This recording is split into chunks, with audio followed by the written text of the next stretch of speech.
Hello student, कैसे हैं आप सब। आशा करती हूँ आप अच्छे होंगे और अच्छे से अपनी पढ़ाई कर रहे होंगे। मैं मोनिका रावत आपका स्वागत करती हूँ आईसीटी वर्चुअल क्लासरूम देहरादून में। बच्चों, आज हम क्लास 8 का जो आपका सब्जेक्ट है फिजिक्स, जो आपका सब्जेक्ट है साइंस, उसका चैप्टर फ्रिक्शन को कंटिन्यू करेंगे। तो बच्चों, पिछले लेक्चर में हमने ये देखा था कि आप फ्रिक्शन को यानी घर्षण को कैसे घटा सकते। हमने ये जाना था कि किस किस चीजों का उपयोग करके हम घर्षण को जो है कम कर सकते, जिसमें हमने ये देखा था कि आप कुछ स्नेहक यानी लुब्रिकेंट्स का यूज करके जो आपका घर्षण होता है यानी फ्रिक्शन होता है उसे कम कर सकते हैं, जैसे कि ग्रीस हो गया, ऑयल यानी तेल हो गया। ठीक है, इसी तरीके से आप जो है छोटे छोटे पहियों का उपयोग करके भी घर्षण को कम कर सकते। इसके साथ साथ किसी भी सतह को पॉलिश करके उसको चिकनी बना के हम क्या कर सकते हैं, घर्षण को कम कर। अब हम बात कर रहे थे रोलिंग फ्रिक्शन की यानी प्लॉटनिक घर्षण।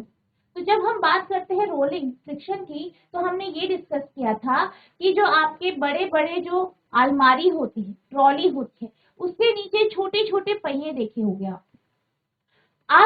जब ऐसी अलमारी को एक कमरे से दूसरे कमरे में ले जाते हैं जिसमें किसी भी प्रकार का कोई भी पहिया नहीं लगा है, सिंपल है, तो आपको उसे धक्का देकर ले जाने में, उठाकर ले जाने में काफी परेशानी होती है, काफी बल लगाना पड़ता है।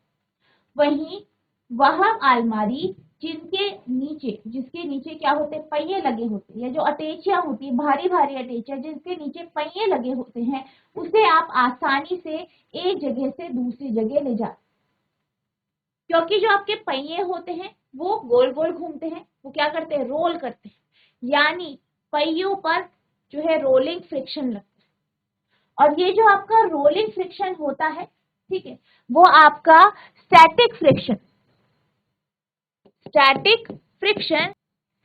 यानी जो आपका स्थैतिक घर्षण होता है।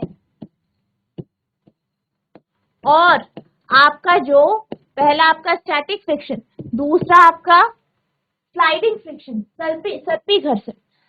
स्लाइडिंग फ्रिक्शन की हमने बात की थी। जो आपका स्लाइडिंग फ्रिक्शन होता है, जो आपका सर्पी घर्षण होता है,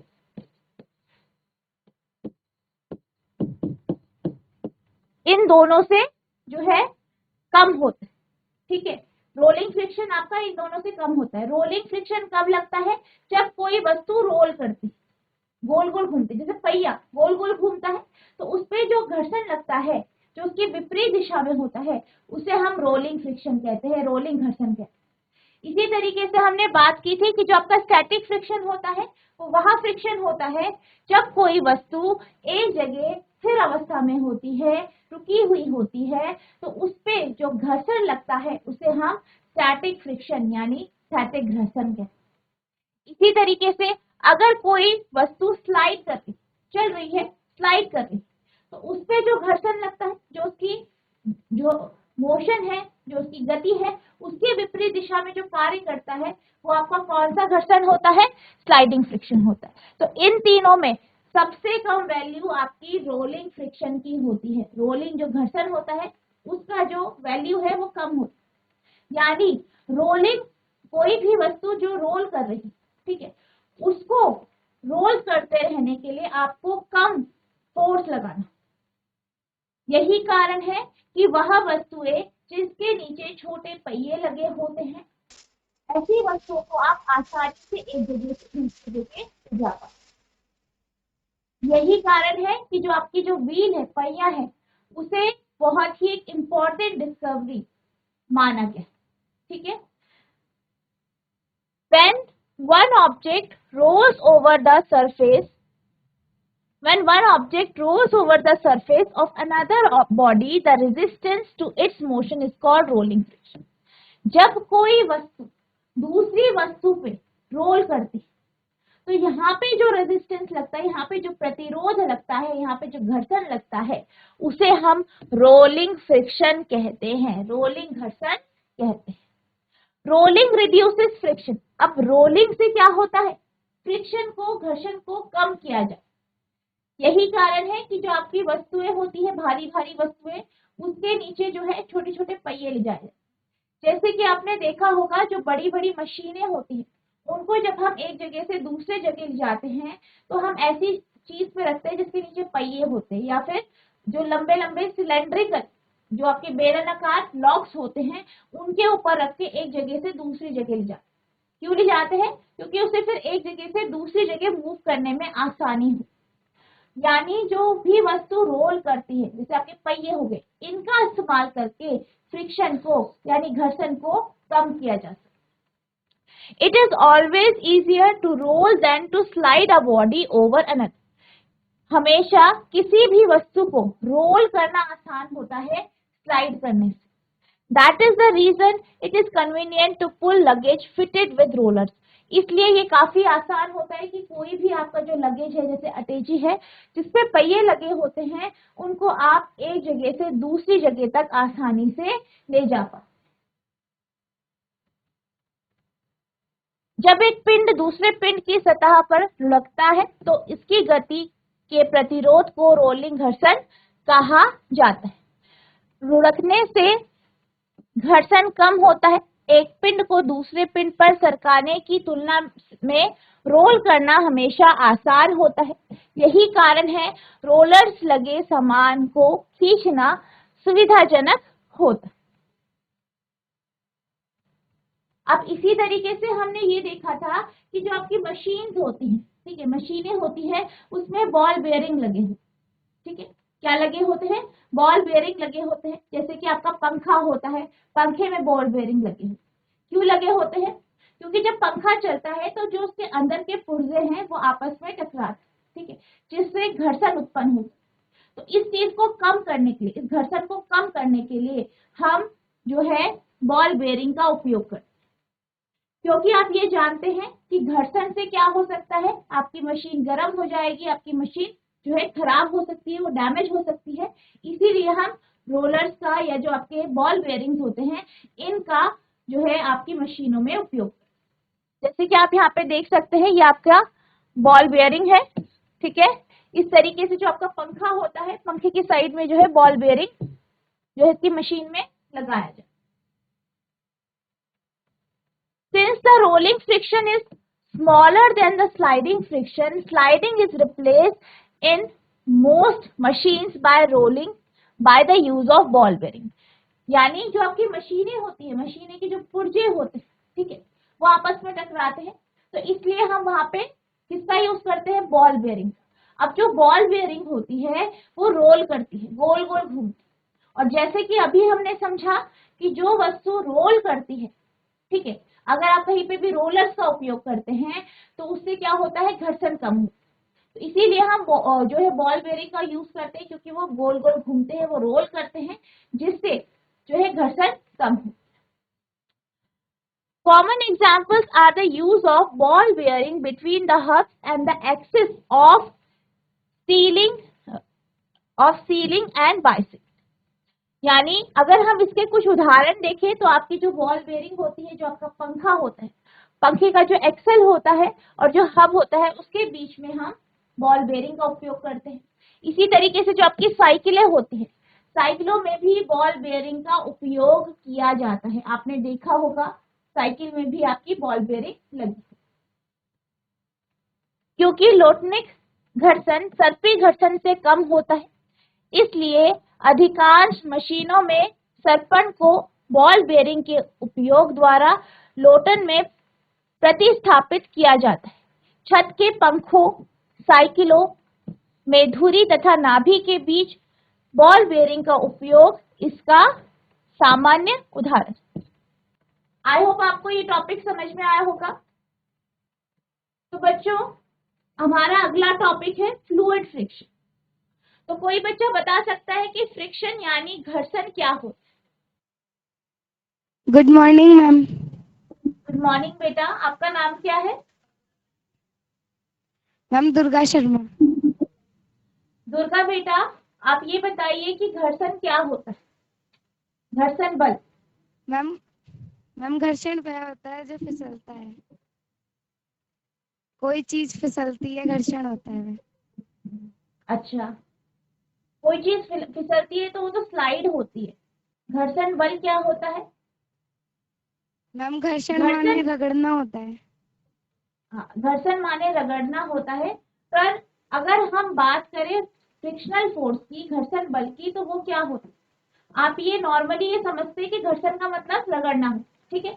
पर जब भी कोई वस्तु रगड़ती, ठीक है, जब भी कोई वस्तु रगड़ती है, कोई भी मोशन में आती है, स्लाइड करती है, तो एक बल होता है, एक फोर्स होता है जो उसके ऑपोजिट डायरेक्शन में लगता है, उसके विपरीत दिशा में लगता है, उसको हम घर्षण बल कहते हैं। वह बल जब दो वस्तुएं आपस में कांटेक्ट में होती है, जैसे कि एक बॉल है, ठीक है, बॉल है, आपने क्या किया, बॉल रखी ग्राउंड में, ठीक है, अब उसे आपने किक करा, अपने पैर से किक करा, तो आपने देखा होगा कि जो बॉल है ये कुछ समय तक चलती है, फिर कुछ दूरी तक जाके फिर यहाँ पे रुक जाती है। ये आपने देखा होगा, ऐसा होता है। तो बेसिकली क्या हो रहा है यहाँ पे, जब ये बॉल आगे को चल रही है, ठीक है, क्या हो रहा है, गति हो रही है, सापेक्ष गति, किसके बीच में, ग्राउंड के बीच में और बॉल के बीच में।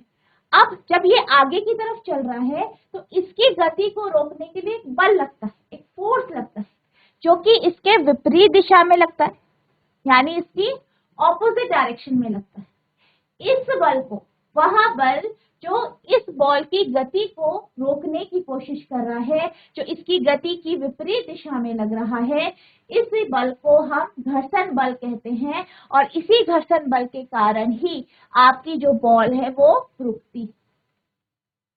आपको समझ में आया घर्षण बल क्या होता है? जब दो वस्तुएं रगड़ती है, मूव करती है, तब घर्षण बल लगता है, लेकिन ये विपरीत दिशा में लगता है जब भी जो है आपकी बॉडी या वस्तु जो है मोशन में होती है, गति में होती है, तो उस गति की विपरीत दिशा में उसे रोकने की कोशिश करती है। ठीक है बच्चों, अगर आपको समझ में आया तो हाथ खड़ा कीजिए। ठीक है बेटा, तो अब हम बात कर रहे हैं फ्लूइड फ्रिक्शन। ठीक है, किसकी बात कर रहे हैं? Fluid friction. ठीक है, तो सबसे पहले हम बात करते हैं फ्लूइड। फ्लूइड क्या होता है? आपने तीन तरीके के मैटर पढ़े, ठीक है, आपके पदार्थ के तीन प्रकार होते हैं। एक आपका सॉलिड होता है, एक क्या होता है आपका सॉलिड होता है जिसे आप ठोस कहते हैं, एक आपका लिक्विड होता है जिसे आप क्या कहते हैं? द्रव्य कहते हैं, और तीसरा आपका गैस होता है। ठीक है, सॉलिड होता है, लिक्विड होता है, गैस होता है। अभी तक हम फ्रिक्शन की बात कर रहे थे, घर्षण की बात कर रहे थे, किसके केस में? सॉलिड के केस में, ठोस के केस में। यहाँ हमने क्या देखा?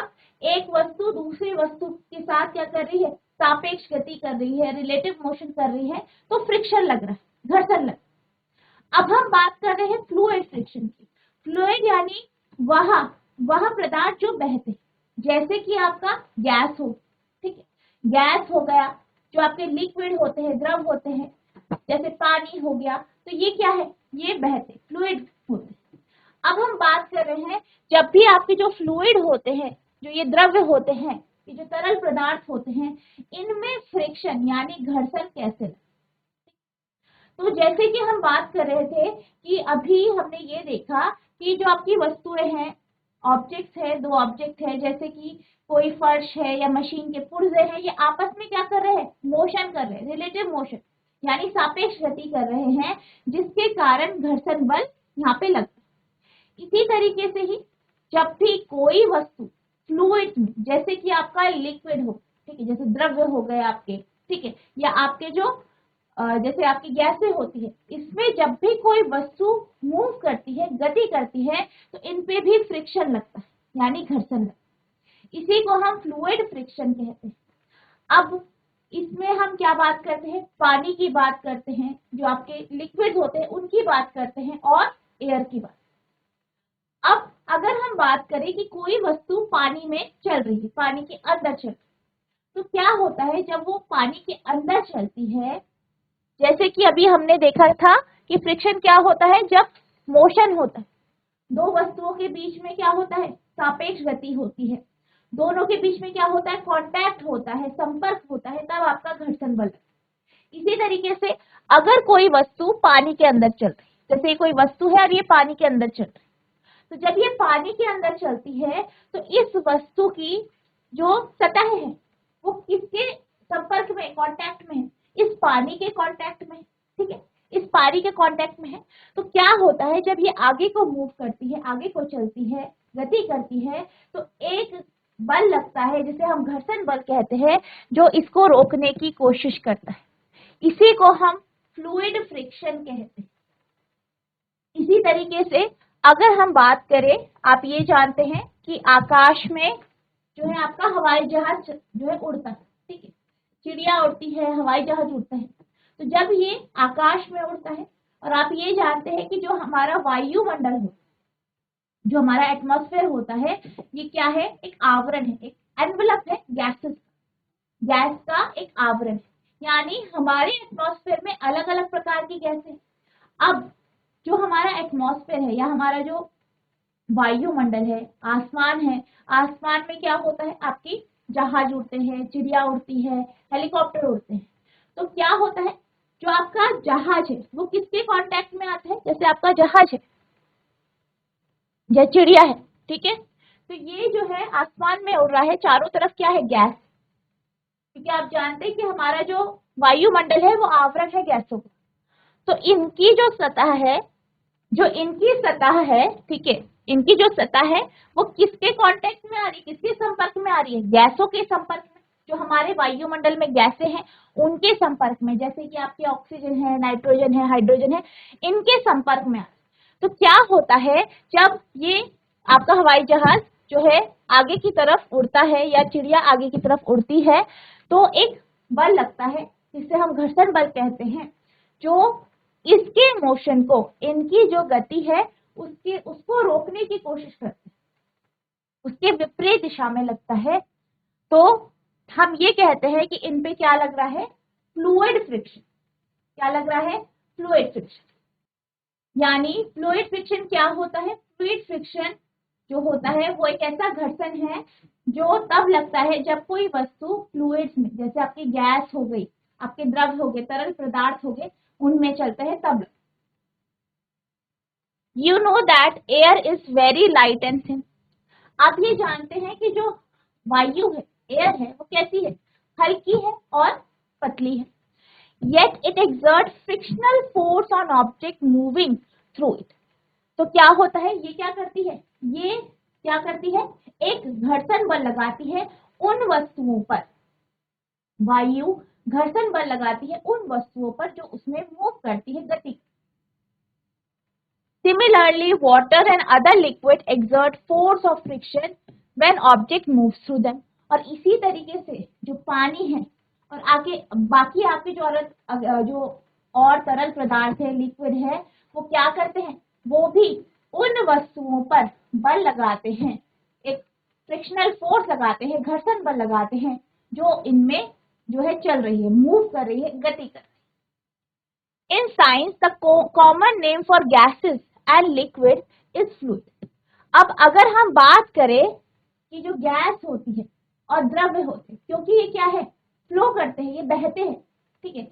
आपको पता होगा कि जब अगर हम किसी गैस को किसी भी कंटेनर में, किसी भी बर्तन में रखते हैं तो ये उसका ही शेप ले लेती है।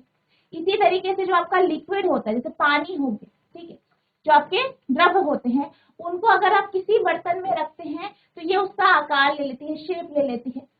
अगर आप उसे कहीं से, आप जैसे वहां से स्पेस कर दिया, खोल दिया, कहीं से आपने उसे तोड़ दिया, जगह बना दी, वहां से बह जा, क्योंकि ये बहते हैं, क्योंकि ये फ्लो करते हैं, इसलिए आपके जो द्रव्य होते हैं और जो गैस होते हैं इन्हें हम फ्लूइड कहते हैं, यानी तरल है।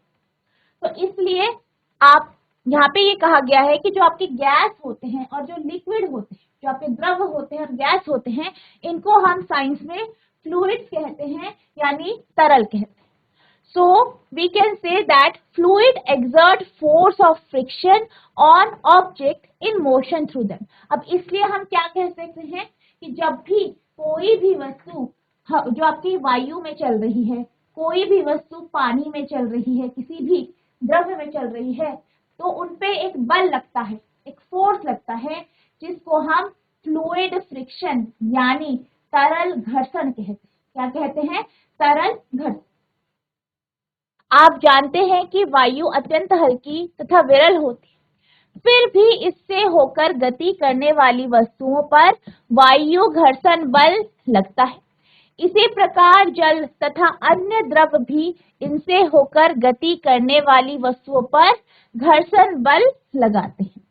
विज्ञान में गैसों तथा द्रव्यों को एक ही नाम तरल दिया गया है, अतः हम कह सकते हैं कि तरल इनसे होकर गति करने वाली वस्तुओं पर घर्षण बल लगाता है, और इसको हम क्या कहते हैं? फ्लूइड फ्रिक्शन यानी तरल घर्षण।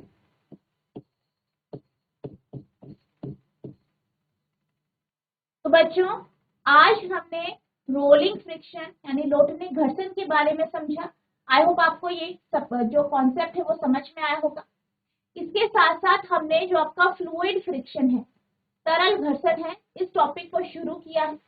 आई होप आपको समझ में आया होगा कि तरल किसे कहते हैं, फ्लूइड किसे कहते हैं, और फ्लूइड फ्रिक्शन यानी तरल घर्षण क्या होता है। आपको इन टॉपिक को रिवाइज करना है, घर में जाके अच्छे से पढ़ना है। नेक्स्ट लेक्चर में हम इसी टॉपिक को, फ्लूइड फ्रिक्शन को आगे कंटिन्यू करेंगे, और आगे आपके जो एक्सरसाइज के क्वेश्चंस हैं उन्हें करेंगे।